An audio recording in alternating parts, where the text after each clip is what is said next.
ब्रह्मानन्दं परमसुखदं केवलं ज्ञानमूर्तिं द्वन्द्वातीतं गगनसदृशं तत्त्वमस्यादिलक्ष्यम् एकं नित्यं विमलं अचलं सर्वधी साक्षिभूतं भावातीतं त्रिगुणरहितं सद्गुरुं तं नमामि सद्गुरु शान्तं सच्चिदानन्दविग्रहं पूर्णब्रह्मपरानन्दैशम् आनन्दीवल्लभं सद्गुरु सच्चिदानन्दं केवलं करुणाकरं ज्ञानयोगेश्वरं वन्दे ज्ञानदेवा पुनः पुनः।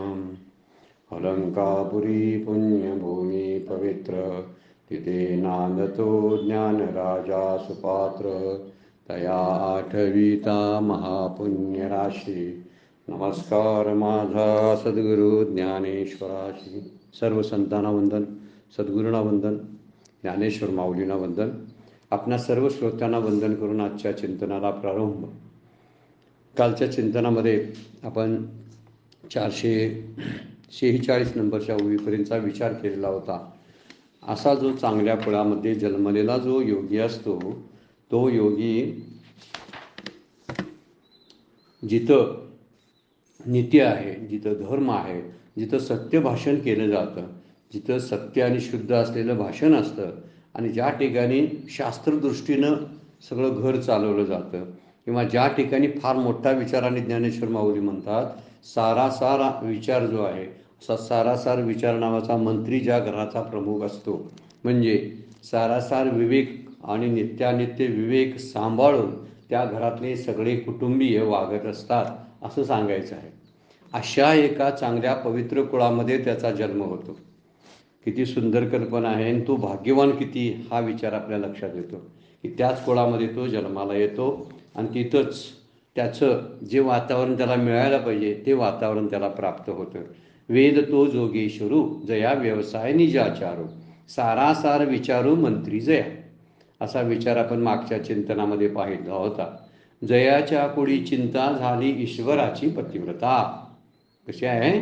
जयाचे ग्रहदेवका आधी रुद्धी, ग्रहदेवता कोण तर रुद्धी सिद्धी नावाच्या अष्टमहासिद्धी आहेत, त्या ग्रहाच्या देवता होतात। आणि पुढे म्हणतात ज्या कुळामध्ये देहनिर्वाहाची चिंता ही ईश्वराची पतिव्रता पत्नी झालेली असते।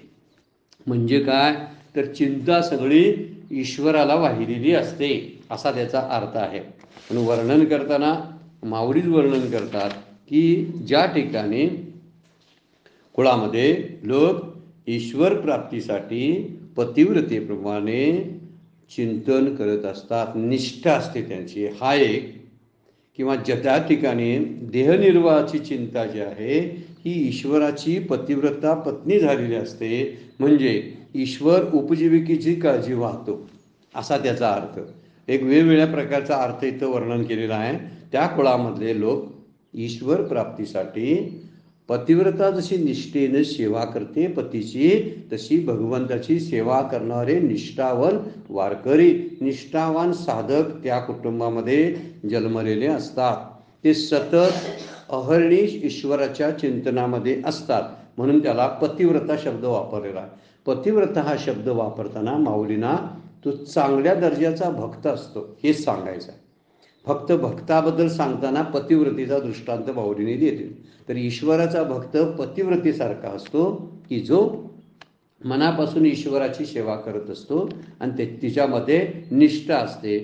दुसरा एक अर्थ आहे की देहनिर्वाहाची जी चिंता आहे ही ईश्वराची पत्नी झालेली असते। याचा अर्थ होतो की उपजीविकेची सगळी काळजी त्या कुटुंबाची ईश्वर वाहतो। त्या कुटुंबातल्या लोकांना प्रापंचिक चिंता कराव्या लागत नाहीत। माझी सर्व चिंता आहे विठोबाशी, मी त्याच्या पायाशी न विसंबे, तुकोबा बोलतात। कारण त्याने आपली सर्व चिंता विठ्ठलाला अर्पण करून ठेवलेली होती। एवढी श्रद्धा आपली विठ्ठलावर असते का? भगवंतावर श्रद्धा आपण एवढी ठेवतो का जेवढी तुकोबांच्या विचारात वचनामध्ये श्रद्धा सांगितलेली आहे? अशी श्रद्धा आपल्याला जमते का भगवंतावर ठेवायला? देवावर श्रद्धा एवढी असते का की माझा सगळा प्रपंच तुला मी सोपवलेला आहे, आता तू काय कर, माझ्या प्रपंचाचा तुका म्हणे घालू देवावरी भार, वाहू हा संसार देवापायी। ही जी वृत्ती तुकोबांची आहे, देवाच्यासाठी माझा संसार किंवा देवाला मी देवाच्या पायी सगळा संसार वाहिलेला आहे, दोन्ही अर्थाचा विचार जर केला तर हे ईश्वरनिष्ठ जे असतात हे ईश्वरनिष्ठ पतिव्रतेप्रमाणे त्या घरामधल्या सगळी मंडळी पतिव्रतेप्रमाणे ईश्वरावरती त्यांची निष्ठा असते आणि आपल्या योगक्षमाची जबाबदारी जी असते ती योगक्षमाची जबाबदारी त्यांनी भगवंतावर टाकलेली असते. योगक्षम वाहम्यहम, आता आपण पुढच्या अध्यायातून पाहणार आहोत की त्याचा योगक्षम वाहण्याचं काम भगवंत करत असतो, ज्यानं आपला सर्व भार देवावरती टाकलेला असतो. त्याची आपण मी करतो हा भाव घेऊन जगत असतो, आपलं कर्तृत्व सोडायला तयार नसतो. माझ्या कृतीमुळं माझ्या बुद्धीमुळं माझ्या लोकांच्या सहकार्यामुळं माझं सगळं चाललंय अशा भावात आपण जगणारी माणसं, साधारण सामान्य जीव, यांना ईश्वर चालवतो म्हणणं हे नुसतं बोलणं सुद्धा खपत नाही. तिथं निष्ठा आणि श्रद्धेचा भाग वेगळाच आहे. इथं विचार त्यासाठी केलेला आहे की जयाच्या कुळी चिंता झाली ईश्वराची पतिव्रता, ईश्वरच त्या कुळाची चिंता वाहतो. जशी पतिव्रता निष्ठेने सेवा करतात तशी मात्र ते साधक त्या घरातले सगळे कुटुंबीय ईश्वराची सेवा करतात. जया ते ग्रहदेवता आदिवृद्धी, म्हणजे त्या घरामध्ये अष्टमहासिद्धी ग्रहदेवता असतात. म्हणजे अष्टमहासिद्धी सगळं काही त्यांचं चालत असतात. ज्यांना सिद्धीच प्राप्त झालेल्या आहेत त्याच्या घराला, त्या वास्तूला काय कमी पडेल सांगा? त्या कुटुंबाला काय कमी पडेल? काहीच कमी पडणार नाही. आता अलीकडे अशी बघायला मिळणारी कुटुंब फार कमी आहेत ज्यांच्या घरामध्ये असा योगी पुरुष जन्माला आलेला आहे. आणि योगी पुरुषांच्या घरामधले सगळे कुटुंबीय भजनात आहेत, सगळे कुटुंबीय ईश्वराचे भक्त आहेत आणि त्याने आपल्या योगक्षेमाची जबाबदारी भगवंतावर टाकलेली आहे. अशी कुळं आत्ता फार दुर्मिळ आहेत. योगी लोक आहेत जन्माला आलेले अशी कुटुंब आपल्याला बघायला मिळतात, पण सगळे कुटुंबीय अशी ईश्वराच्या सेवेमध्ये मग्न असणारे आपल्याला बघायला मिळत नाही. पण तुकोबा बोलतातच ना, ही संतांच्या कुळामध्ये संत येत नाही जन्माला. काय म्हणतात ते? हा एक मुद्दाच नाही आहे की म्हणतात संताची वंशज नव्हती ते संत. असे बरीचशी कुटुंब आहेत की ज्या घरामध्ये एखादे जीवनमुक्त पुरुष जन्माला आलेले आहेत, पण त्यांच्या घरातले कुटुंबीय मात्र भलत्याच उद्योगामध्ये आहेत. असं बघायला खूप ठिकाणी मिळतं. आत्ता इथं वर्णन केलेलं जे कुटुंब आहे, जे नीतीनं चालतं, ज्या ठिकाणी शुद्धता सत्य भाषण आहे, ज्याच्या ठिकाणी सारासार विवेक ज्या कुटुंबामध्ये आहे आणि ज्याचा घर ईश्वर निष्ठेची सगळी जी मांदियाळी म्हणतो आपण त्याला, हे सगळे ईश्वरनिष्ठ असे कुटुंबीय आहेत आणि ईश्वर त्यांची चिंता वाहतो. असं कुटुंब बघायला दुर्मिळ आहे. आपल्याला कोणाला माहिती असेल तर ती माझी काय कदाचित ज्ञान कमी आहे असा त्याचा अर्थ आहे. असतीलही कुठंतरी, काय माहिती नाही. पण आपल्या बघण्यात आणि संतांची वचनंसुद्धा त्यासाठी आहेत की कुठल्याही संतांच्या घरामध्ये असे संत महापुरुष होऊन गेलेले नाहीत. किमान ते संत असताना तरी काही पिढ्या गेल्यानंतर कदाचित त्या पिढीमध्ये कदाचित परत संत जन्माला येतील, हा मुद्दा वेगळा.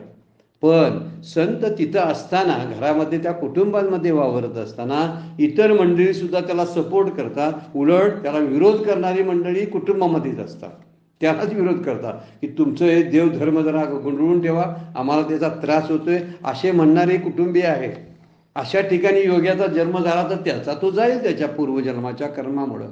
पण हे कुटुंबीय मात्र जे आहेत ना, हे असे ईश्वरनिष्ठ भेटतील हे मात्र दुर्लभ आहे. पण माऊलींनी सांगितलंय याचा अर्थ अशी कुटुंब असू शकतात, त्या काळात असतील की ज्या काळामध्ये खरंच आहे. आता तुकोबांचं कुटुंब पाहिलं तर त्या कुटुंबामध्ये त्यांचे आई वडील आजोबा सुद्धा विठ्ठलाचे वारी करणारे होते पंढरपूरचे आणि विठ्ठल भक्त होते. त्याच कुळामध्ये तुकोबांचा जन्म झाला. ज्ञानेश्वर माऊलींच्या कुळामध्ये सुद्धा त्यांच्या आजोळचे सुद्धा ईश्वर भक्त होते आणि त्यांच्या घरातले कुटुंबीय सुद्धा आई वडील आजी हे सुद्धा विठ्ठल भक्त होते. असं काही ठिकाणी बघायला मिळतं बरं का. काही ठिकाणी, बऱ्याच ठिकाणी मात्र त्या योग्याला त्रासच झालेला आपल्याला बघायला मिळतो. माऊली इथं बोलतात ईश्वर ज्याची चिंता वाहतो अशा कुटुंबामध्ये तो जन्माला आलेला असतो आणि अष्टमहासिद्धी त्या घरातल्या ग्रहदेवता असतात. म्हणून ज्या कुटुंबामध्ये अशी स्थिती आहे ती का चिंता करतील आपल्या कुटुंबांची, आपल्या उदरनिर्वाहाची? 12व्या अध्यायामध्ये माऊली म्हणतात, माझी या भक्ता आणि संसाराची चिंता, समर्थाची कांता कोरा न मागे. ज्या घरामध्ये ईश्वराचे भक्त जन्माला आले आहेत त्या ठिकाणी कौटुंबिक आणि उदरनिर्वाहाची चिंता करावी लागणार नाही. उदरनिर्वाह ही अगदी सामान्य गोष्ट आहे ईश्वराच्या दृष्टीनं. उदरनिर्वाह, आणि आम्ही त्यालाच मोठं केलं आणि ईश्वराला छोटं केलं. माझं पोट भरणं हेच मोठं काम आहे, ईश्वरापेक्षा श्रेष्ठ आहे. अहो तुम्हाला काय, तुम्ही आपलं भजन करत बसताय, ध्यान करत बसताय, नाम करून घेता, आम्हाला पोटापाण्याचं बघावं लागतंय, असे जी बोलतात मंडळी ना, ते हास्यास्पद बोलत असतात. त्यामुळे हिथं माऊली म्हणतात, माझा भक्त असेल ना त्याला जर संसाराची चिंता असेल असं घडणारच नाही. तुकोबा काय म्हणतात, योगक्षमत्याचा जाणे जडभारी, वाट दावी करी धरून या. किंवा हा योग क्षमा घवा, जयाचा मजची पडला पांडवा, जयाची या सर्व भावा, काय म्हटलेलं आहे की मजची पडला पांडवा, जयाची या सर्व भावा जो आधार बनतो, म्हणजे त्याचा सर्व भाव भगवंताच्या ठिकाणी असलेल्यामुळं योग क्षमाची जयाची मजची पडला पांडवा, माझ्यासाठी तो वाट बघतो की तो माझं काहीतरी चालवेल म्हणून मला त्याचं पाहावं लागतं. योग म्हणजे एखादी गोष्ट प्राप्त करून देणे, आणि क्षम म्हणजे जी प्राप्त केलेली गोष्ट आहे त्याचं रक्षण करणं. योग क्षम, मागे पुढे उभा राहे सांभाळीत, आली या आघात निवारया. तुकोबांचे अभंग वाचले की लक्षात येतं, हा योग क्षम भगवा, हा योगक्षम त्याचा जाणे जडभारे, वाट दावीत करी धरून या, असे तुकोबांचे वचन आहे. कारण अशा योगी पुरुषाला संसाराची चिंता करावी लागत नाही. आणि संसाराची चिंता करायला लागला आणि करावी लागत असेल तर तो राहिलेलं साधन कसं पूर्ण करेल आणि आता मुक्त कसा होईल? हा त्याचा शेवटचा जन्म आहे. मागच्या 2-3 जन्मामध्ये त्याने चुका केलेल्या आहेत आणि त्या चुकीमुळे परत योगभ्रष्ट होऊन तो आता काही काळ बाहेर राहून आता जन्माला आला मृत्यू लोकामध्ये. त्यामुळे भगवंतालाच त्याची चिंता आहे. आत्ता याला शेवटची ही परीक्षा त्याची आहे, याला आता सर्टिफिकेट देणं गरजेचं आहे मोक्षाचं, असा फायनल स्थिती त्याची झालेली असते. आणि म्हणूनच इथं म्हणतात, माऊली म्हणतात, जयाच्या कोडी चिंता किंवा झाली ईश्वराची प्रतिभा. अशा महासिद्धी ज्या देवता आहेत, अष्टमहासिद्धी, त्या त्याच्या घरामध्ये असतात. त्यामुळं चिंता म्हटलं तर वाईटच आहे, पण कोणती चिंता वाईट? काय म्हटलेलं आहे बघा, ईश्वराची चिंता करतात, म्हणजे ईश्वर चिंता, ते प्रपंचाची चिंता करणारे आपल्यासारखे आहेत. ईश्वर प्राप्तीची चिंता कुणाला आहे काय? कुणाला असते चिंता? ज्या घरामध्ये ईश्वर प्राप्तीची चिंता केली जाते पतिवर्तीसारखी, त्या घरामध्ये योगी भ्रष्टाचा जन्म होतो. जो आता मोक्षाला पात्र होणार आहे अशा योगी पुरुषाचा जन्म होतो असं माऊली सांगतात. पण कुणाची चिंता? ईश्वर प्राप्तीची चिंता त्या घराला आहे. आम्हाला ती चिंता आहे ईश्वर प्राप्तीची काय? आम्हाला संसाराची चिंता आहे, आम्हाला आमच्या मुलाबाळाची चिंता आहे, माझं कसं होईल, माझ्या शरीराची चिंता आहे. अशी तुकोबा तरी म्हणतात, नित्य उठून या खावयाची चिंता, आपुल्या तू हिता वाढविशी, आपुला विहिता नाठवीस. आपलं हित काय आहे हे पाय बघतच नाही. आता उठल्याबरोबर नुसतं नित्य उठून या खावयाची चिंता, उठायचं ते आजचं कसं होईल, उद्याचं कसं होईल, ह्या पलीकडे माणूस सामान्य जीव काय चिंता करतोय. पण जिथं योगी ज्या कुळामध्ये जन्माला आलेला असतो त्या कुळातली मंडळी जी आहेत ती ईश्वर प्राप्तीची चिंता करतात. मला ईश्वराची प्राप्ती कधी होईल, भगवंत मला भगवंताची प्राप्तीची कधी प्राप्त होतील. ज्या कुळामध्ये एक कुळ आहे, ज्या कुळामध्ये ईश्वराची चिंता केली जाते ते कुळ धन्य म्हणायला पाहिजे. तिथंच अष्टमहासिद्धी राहणार आहे. म्हणून म्हणावं, काय मी उदार पावेन, काय कृपा करील नारायण. असली चिंता फार कमी लोकांना असते. काय मी उद्धार पावेन, काय कृपा करील नारायण. कधी माझा उद्धार व्हायचा देवा, कधी माझ्यावर कृपा करशील, असे म्हणणारे कुठं कुळं बघायला मिळतात काय? कधी माझं दुखणं बरं होईल, कधी माझ्या मुलामुलींची लग्न होतील, माझं कधी व्यवस्थित होईल, हे म्हणणारे मात्र सगळ्या घरामध्ये तुम्ही आम्ही त्यातलीच आहोत. की आम्हाला सगळं असं काहीतरी विशेष सुखाची चिंता पडलेली असते. पण हा जो आहे, ज्या कुळामध्ये योगी पुरुष जन्माला आलतो ते कुळ जे आहे ते कुळ कसं आहे, जयाच्या कोडी चिंता झाली ईश्वराची पतिव्रता, जया ते ग्रहदेवता आदी वृद्धी. वृद्धी म्हणजे अष्टमहासिद्धी ज्याच्या ग्रहदेवता आहेत. वृद्धी सिद्धी ज्या म्हणतात ना, त्या वृद्धी सिद्धी या अष्टमहा आदिमा गरिमा वगैरे अष्टमहासिद्धी आहेत ना, त्या सगळ्या सिद्धी म्हणे त्यांच्या घरामध्ये काम करत असतात.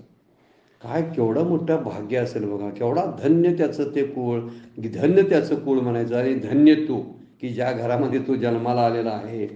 ऐशी निज पुण्याची जोडी, अशी स्वतःनं प्राप्त केलेल्या पुण्याची जोडी, म्हणजे त्यानं व्यवस्था कुळात केलेली असते. वाढीनली सर्व सुखाची कुळवाडी, सर्व प्रकारच्या सुखरूपीचा व्यवहार त्याच्या कुळामध्ये भरभराटीला आलेला असतो. वाढवेली वाढीनली सर्व सुखाची कुळवाडी, जे जन्मे तो सुरवाडी योग चित्त. कोणत्यामध्ये? तशा अनुकूल परिस्थितीत तो योगभ्रष्ट येतो. इतकी सुंदर परिस्थिती त्यामध्ये असते. म्हणजे त्याच्या कुळामध्ये कशाची खाया प्यायची चिंता करावी अशी स्थिती नसते. याचा अर्थ आर्थिकदृष्ट्या ते कुटुंब अगदी सबल असतं. दुसरी गोष्ट, त्या घरामध्ये अपमृत्यू घडत नाही. ज्या कुळामध्ये तो जन्माला येतो त्यामुळे तीही चिंता नसते. दुसरी गोष्ट, त्या कुळामध्ये कुठल्याही प्रकारच्या आदी व्याधी घुसत नाहीत. कुठल्याही प्रकारचं भूतप्रेतादी संबंधादी सगळ्या गोष्टी आहेत त्या त्याच्या घरात घडत नाहीत, कारण ती पुण्यवान सगळी मंडळी असतात. अशा पुण्यवान पुरुषांच्या घरी या पुण्यवान पुरुषाचा जन्म होतो. आणि हा निज पुण्याची जोडी आहे, म्हणजे पुण्याची संपत्ती त्याच्या कुळामध्ये असते. आणि ज्याच्या घरामध्ये पुण्याची संपत्ती आहे त्या घराला धनधान्याची चिंता करायची काय गरज आहे सांगा. पुण्य नावाची संपत्ती फार मोठी आहे. पुण्याची गणना कोण करी? जर हरिमुखे म्हणा हरिमुखे म्हणा म्हटलं आपण, हरिमुखे म्हणा हरिमुखे म्हणा, तर पुण्याची गणना कोण करी? माऊली हरिपाठामध्ये म्हणतात. म्हणून पूर्व पुण्याईनं जेथे शांती ऐश्वर आरोग्य समाधान अशी भरभराट तिथं असते, त्या कुळामध्ये तो जन्म घेतो. कशाची ददात नसते अशा कुळामध्ये जन्म घेतो. जर त्याला संसाराची चिंता करत जर बसलं तर ते राहिलेलं साधन कधी करणार? म्हणून वातावरण निर्मिती ही भगवंताने केलेली असते. त्या कुळाची निवड भगवंत करतात आणि त्या कुळामध्ये त्याला जन्माला घालतात. आणि हे कशासाठी? तर त्याची राहिलेली साधना पूर्ण व्हावी. म्हणजे भगवंताला आपल्या मुक्तीची नेहमी काळजी असते. म्हणून त्याने मिळालेलं निज पुण्याची जोडी शब्द वापरला आहे. निज पुण्य म्हणजे स्वतः संपादित केलेल्या पुण्याबरोबर आत्मसुखाच्या समृद्धीसाठी मशागत केलेली असते. कुळवाडी शब्द वापरला आहे बघा. मशागत केली जाते, येतो तो सुखाने जन्म घेतो. सुखाने शब्द जन्मे तो सुरवाडी. सुरवाडी म्हणजे सर्व सुख, वाढीव सुख तिथं असतं. अशा कुळामध्ये योगच्युत झालेला जो आहे, योगभ्रष्ट झालेला जो आहे, तो जन्माला येतो. जी त्याची सगळी व्यवस्था भगवंतानं करून ठेवलेली असते. आपल्याला काही असे अनुभव येत असतील तर जरूर संवेदना ठेवाव्यात आणि आपण त्या अनुभवाचा विचार करावा. मला तिथंपर्यंत कुणी नेलं, आमक्याला कुणी भेटवलं, मला ग्रंथ वाचायची प्रेरणा कशामुळं मिळाली, ह्या सगळ्या गोष्टीची जबाबदारीने कर्तृत्व आपल्याकडं घेऊ नये. याचं कारण ते आहे की त्याला कारण ईश्वराचं कर्तृत्व आहे की आपल्याला असं सगळं व्यवस्थित निर्माण करून देणं. मग जर असा देह व्यवस्थित जर दिला असेल, हा देह कसा आहे? बरोबर 2 पायाचा, हसतो, बोलतो, त्याला बोलता येतं, सगळ्या गोष्टीची जाणीव आहे, बुद्धी आहे. एवढं कशाबद्दल दिलं असेल आपल्याला? याचा विचार केला पाहिजे.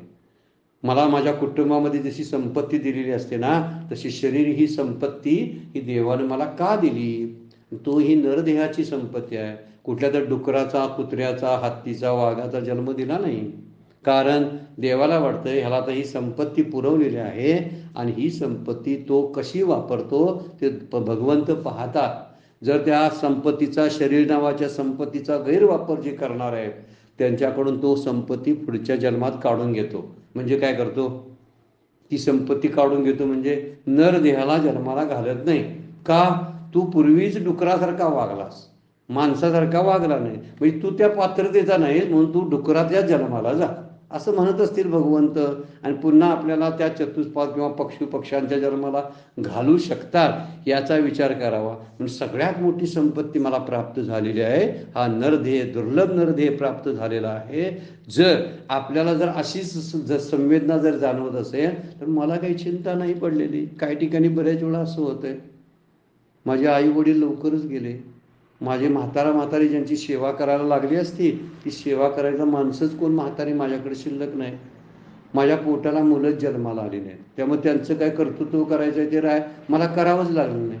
माझं बरं आहे, आपलं आर्थिक स्थिती पण चांगली आहे. आपल्याला मुलं दिली नाहीत, हा कदाचित आपल्यावरची कृपा असू शकते.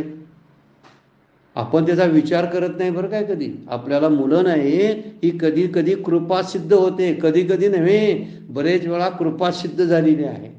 याचा अर्थ मुलं होऊ नयेत असा अर्थ नाही. मात्र मुलं असू देत, पण जे आहे त्यांच्या नादामध्ये मला साधन करायलाच मिळत नाही ना. त्यामुळं बरं झाले देवा निघाले दिवाळे, हे कसे बोलतात संत बघा. बरे झाले देवा बाईल भेटली करकशा, चांगली बायको भेटली नाही मला बरं झालं. घरात सगळं धनधान सगळं दारिद्र्य प्राप्त झालं, बरं झालं. का बरं झालं? नाहीतर मी सेवा केली नसती. सगळंच मला चांगलं भोगायला मिळालं असतं तर त्या भोगामध्ये मी गुंतून राहिलो असतो, आणि म्हणून माझ्याकडून चांगली सेवा घडली नसती भगवंताची. म्हणून बरं झालं माझी सगळी मेलीत, ती बरी झाली. बायका मेलीत, पूर्ण मेलीत असं तुकोबा म्हणतात. हा, माझी सावकारकी गेली, बरं झालं. त्या वया कोणी जपून ठेवायच्या, बरं झालं. सगळं गेलं ते बरं झालं.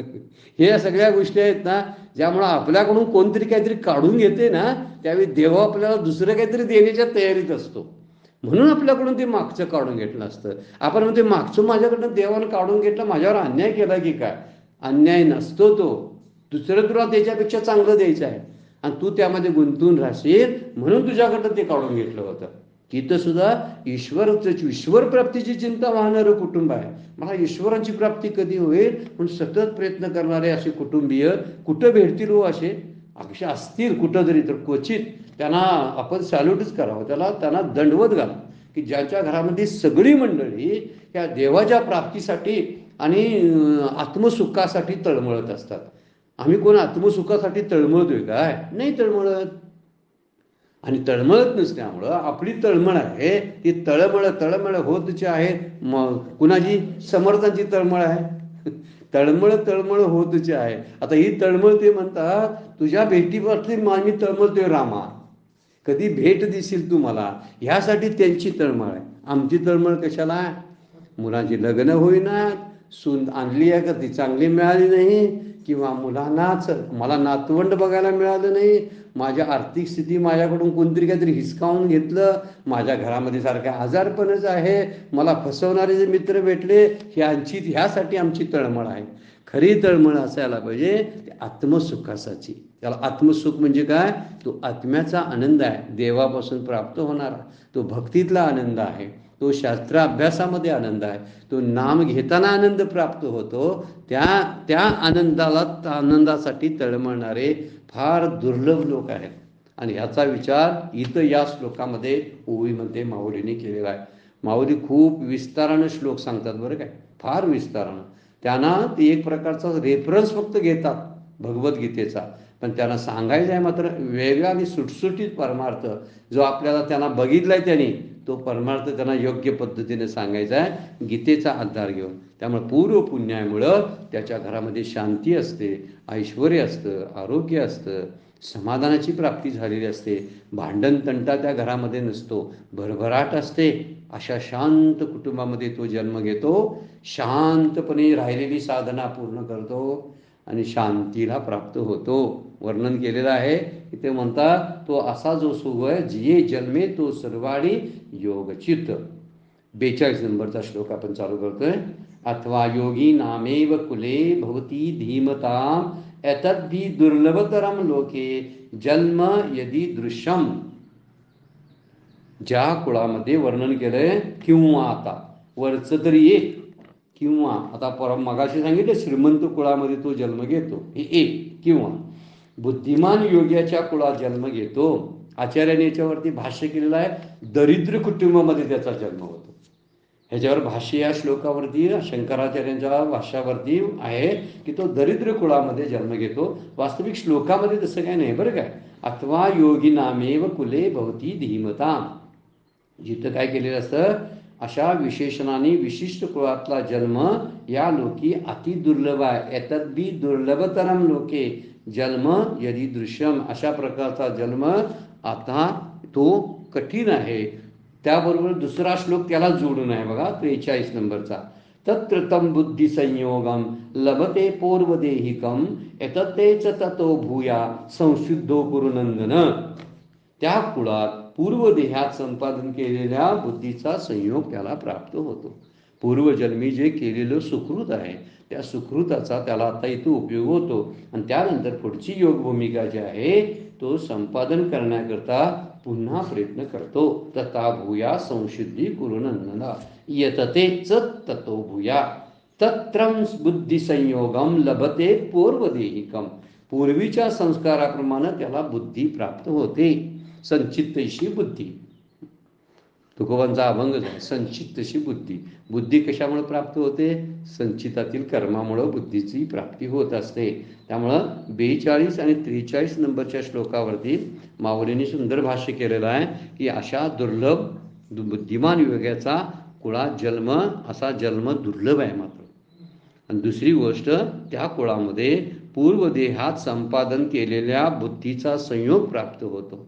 म्हणजे ती बुद्धी कुठं जात नाही. आपण बघितलंय सूक्ष्मदेहच लिंगदेहच परत जन्माला येत असतो. त्यामुळं वासनिक त्याचे आहेत संस्कार, त्याची वासना संपूर्ण गेलेली नसते म्हणूनच त्याला जन्माला यावं लागतं. पण थोडीशी अगदी सूक्ष्म वासना असते, तेवढी शिल्लक असते. कदाचित ती संवादी वासना असते, कदाचित काहीतरी शास्त्र अभ्यास राहिलेला आहे, काहीतरी करायचं राहिलेलं असतं त्याचं. लोकांना मला सांगायचं होतं अमृतानुभव, कारण माझा देह पडला आणि मला सांगता आला नाही म्हणून येईल तो. माझी ज्ञानेश्वरी सांगायची अपुरी राहिली म्हणून कदाचित पुन्हा जन्माला येईल. तो उगीच येत नाही बरं का. त्याचं जी असती ती वासना असली नाही, मला नातवंड ह्या जन्मात झालं नाही, आता नातवंडाचं तोंड बघायला परत जन्माला येतो, असा म्हणणाऱ्यापैकी आमच्यासारखा तो नसतो. तर त्याला काय पाहिजे असतं, त्याला असं काहीतरी शास्त्र अभ्यास राहिलेला आहे. माझं काहीतरी हरिद्वाराचं दर्शन राहिलं, काशी विश्वेश्वर रामेश्वरला मी पाहिलेलं नाही, त्याला दर्शन माझं त्याचं राहिलेलं आहे. अशा काही अद्भुत अशा इच्छा त्याच्या असतात की ज्या इच्छा आमच्या सामान्यांच्या त्याला तुलना करता येत नाही. अशी दुर्लभ अशी बुद्धी जी आहे त्या बुद्धीचा संयोग प्राप्त झालेला असतो. आणि पुढील योग भूमिका संपादनासाठी तो काय करतो, जन्माला आल्यावर गप बसत नाही. कारण थोडंसं कर्म आता करायलाच राहिलं होतं ना, साधना, ती कर्म करायला प्रयत्न करत असतो, पुन्हा प्रयत्न करतो. असं वर्णन माऊली करतात. माऊलींनी त्याच्यावरती काय भाष्य केले बघा. एक 7-8 ओव्या माऊलींनी त्या 2 श्लोकावरती वापरलेल्या आहेत. 2 श्लोक एकदम घेण्याच्या पाठिंबाचा उद्देश आहे की ज्ञानेश्वरीच्या परमपूज्य खंदारकरण महाराजांच्या आणि इतर ज्ञानेश्वरीमध्ये सुद्धा एकत्र श्लोक घेतलेले आहेत भाषांतरासाठी त्याचे. कारण एकाच अर्थाचे, समान अर्थाचे ते श्लोक आहेत, एका पाठोपाठ एक अर्थ सांगणार. माऊली काय बोलतात बघा 449 नंबरच्या ओवीमध्ये. अथवा ज्ञानाग्निहोत्री जे परब्रह्म श्रोत्री महासुख क्षेत्रीय आदिवंत. एक जे संत ब्रह्मज्ञानाचे अग्निहोत्री आहेत, म्हणजे अग्निहोत्र ज्या कुटुंबामध्ये केलं जातं, जे परब्रह्माच्या शब्दज्ञानामध्ये अत्यंत निष्णात आहेत, परब्रह्मश्रोत्री आणि महासुख क्षेत्रीय आदिवंत, ते महासुखरूपी शेताचे परंपरागत वतनदार आहे. म्हणजे काय, महासुख जे आहे ते त्यांच्याकडेच पिकतं असं म्हणायचं आहे का. त्यांच्याकडेच मक्तेदारी आहे त्यांच्याकडे महासुखाची. महासुख शब्दाचा अर्थ आहे आत्मसुख. हे आत्मसुखालाच महासुख बोललोय आपण मागच्या वेळा, त्या ओव्या पण बघितलेल्या आहेत.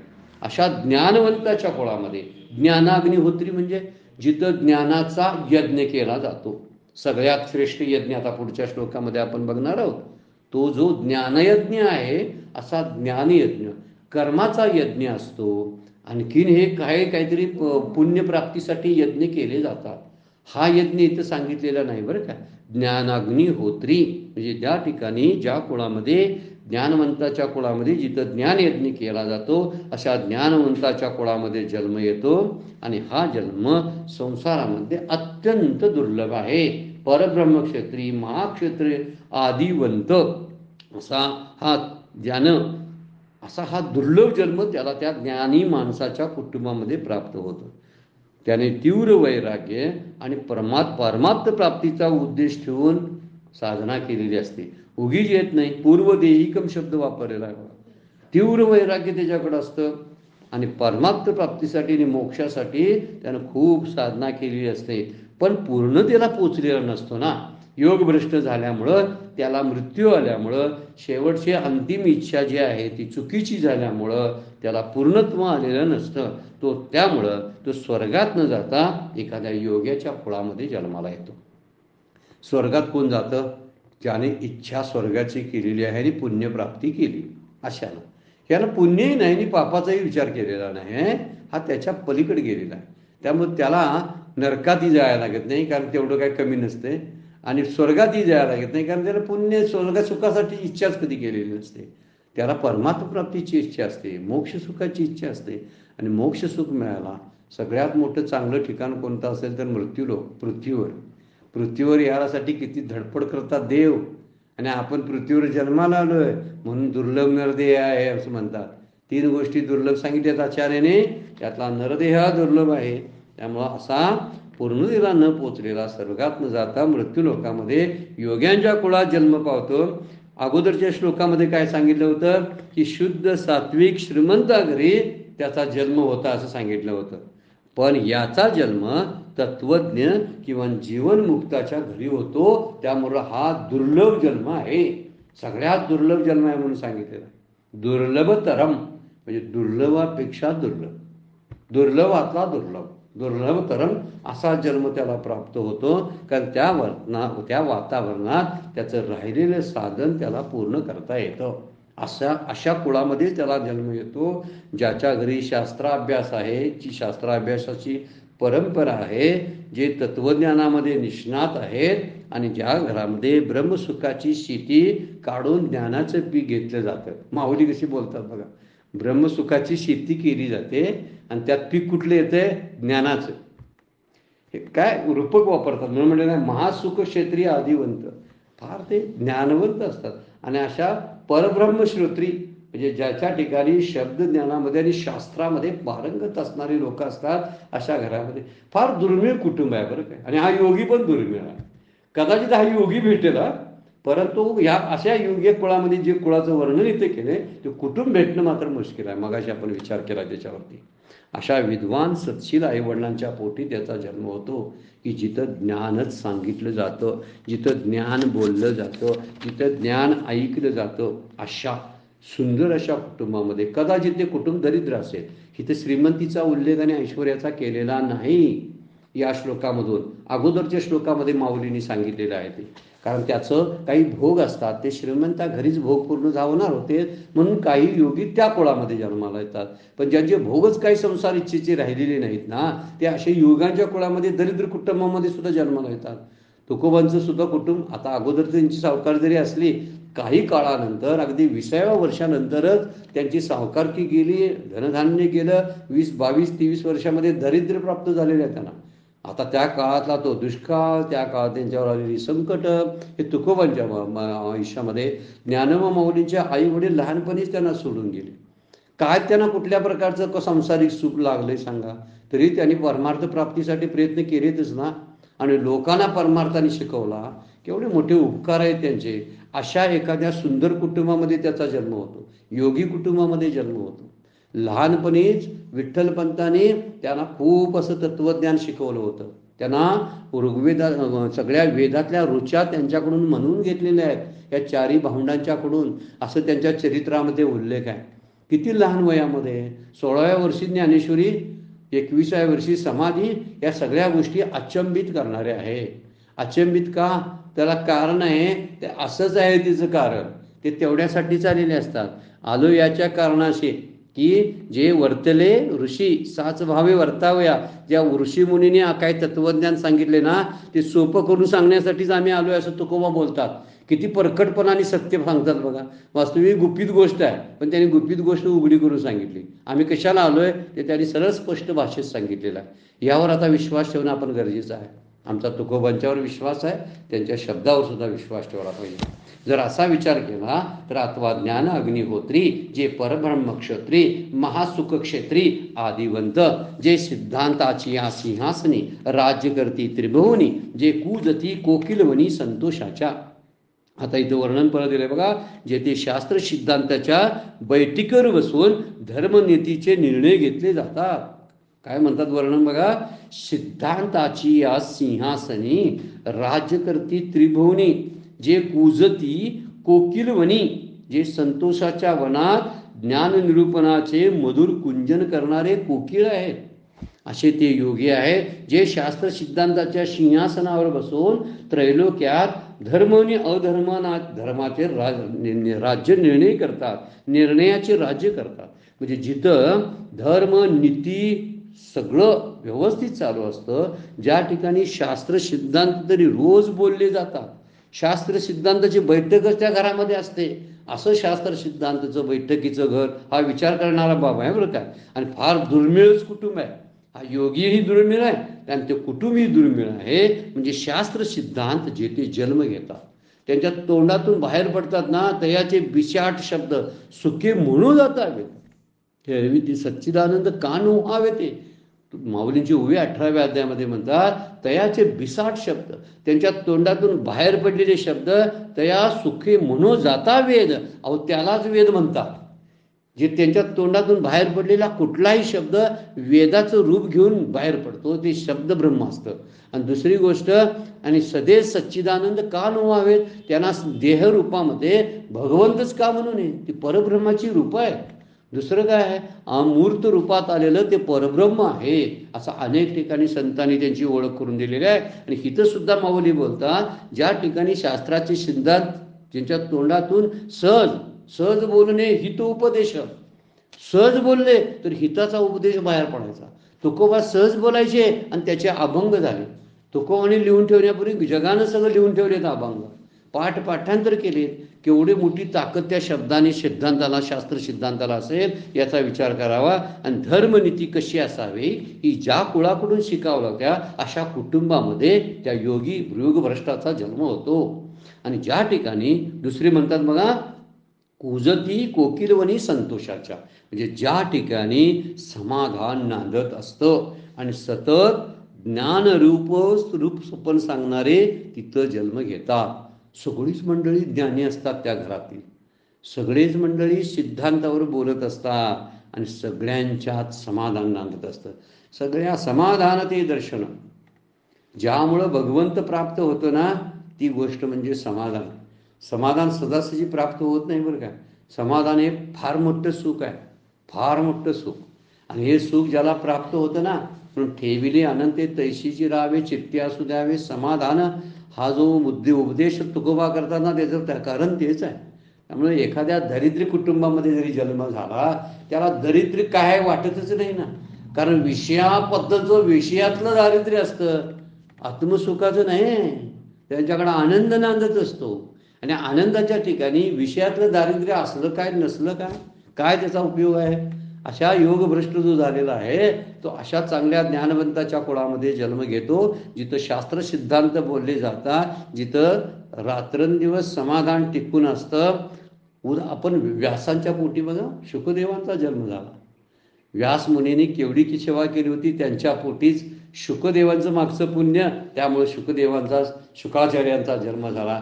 आपल्याला भागवत पुराण जे ऐकायला मिळतं, तत्वज्ञान ऐकायला मिळतं शुकदेवाचं. विठ्ठलपंतांसारख्या विरत महात्म्याच्या घरी ज्ञानदेवादी ज्ञानदेवादी भावंड जन्माला आले. म्हणजे चांगल्या कुळात जन्म ही संधी आहे बरं काय. म्हणून संधी, पण त्याचा फायदा करून घेतला पाहिजे.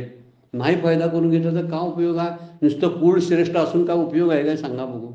अशा श्रेष्ठ कुळात जन्मालेले सुद्धा दुर्बुद्धी आणि अशी बेफिकीर ही सुद्धा निर्माण झाली. त्या कुळामध्ये जी मुलं मुली निर्माण झाली ते बेफिकीर निर्माण झालेले आहे. कुळांचा उद्धार करायचा राहिला तर कुळाला त्यांनी अगदी अधपाताला नेल्याची उदाहरण आहे. ज्या कुळामध्ये अर्जुन जन्माला, युधिष्ठिर जन्माला, त्याच कुळामध्ये दुर्योधन दुःशासन जन्मलेत ना. मग कुळ श्रेष्ठ होतं ना. पण कुळ श्रेष्ठ असून जो फायदा करून घेतला अर्जुनानं, तो फायदा दुर्योधनाला करून घेता आला नाही. चांगल्या नुसत्या कुळात जन्माला आलं म्हणजे काय उपयोग आहे काय. अर्जुनानं त्याचा लाभ घेतला. काही वेळा जीवनमुक्ताच्या पोटी जन्म घेऊन सुद्धा, जीवनमुक्त पुरुषाच्या पोटी जन्म घेणारे भाऊ इस्टेटीसाठी कोर्टात भांडणारे आजही आपल्याला उदाहरणं बघायला मिळतात. फक्त आपल्याला व्यासपीठावरून त्यांची नावं सांगायची नाही. नावं सांगून तरी उपयोग काय आहे, काय उपयोग आहे त्याचा. की आपल्याच आई वडिलांनी की जे वडील जीवनमुक्त होते त्यांच्या कुटुंबामध्ये भाऊबंदकी चालू आहे हे बघायला आपल्याला मिळते. कुळाचा काय उपयोग झाला? जीवनमुक्ताच्या पोटी जन्म घेतला म्हणून काय उपयोग झाला? म्हणून संतांचे वंशज नव्हे ते संत जे म्हणतात तुकोबा, त्यामध्ये काय चूक आहे सांगा बघू. हे जवळजवळ 99% लागू आहे की ज्या कुळामध्ये संत जन्माला आलेत त्या कुळातले त्यांच्या कुळातले त्यांचे वारसदार असतील किंवा संबंधी असतील त्यांनी कदाचित त्यांचं पुढं चालवलं, काहींनी आहे ते घालवलं, अशी स्थिती आपल्याला बघायला मिळते. हा विचित्र घटना आहे. ज्याच्या त्याच्या पूर्वकर्माचं ते फळ असतं. पण जीवनमुक्ताच्या पोटी जर जन्माला आल्या असेल तर असे भांडणारे भाऊ सुद्धा आपल्याला बघायला मिळतात. म्हणून इथं मंत्र वर्णन केलेलं आहे. हे कुळ दुर्लभ आहे कारण त्या कुळामध्ये समाधान नव्हतं. धर्मनीतीवर चर्चा चालू असते. शास्त्र सिद्धांत त्याच्यावर बोललं जातं त्यांच्या तोंडातून. त्यांची ती बोलतात ते शास्त्र सिद्धांत होत असतात. अशा कुटुंबामध्ये या योग्याचा जन्म होतो जे सिद्धांताची या सिंहासनी राज्य करते त्रिभुवनी, जे कुजती कोकिलवनी संतोषाच्या. कोकिळेचं उदाहरण दिलंय कारण समाधान नावाचं सुख त्याच्या कुळात त्याला प्राप्त झालेलं असतं. वेळ संपलेली आहे, आपल्याला थांबावं लागते. आजची सेवा सद्गुरूंच्या चरणी भगवान ज्ञानेश्वरांच्या चरणी अर्पण करून विराम घेऊया. पुंडलिक वरदान विठ्ठल श्री ज्ञानदेव तुकाराम.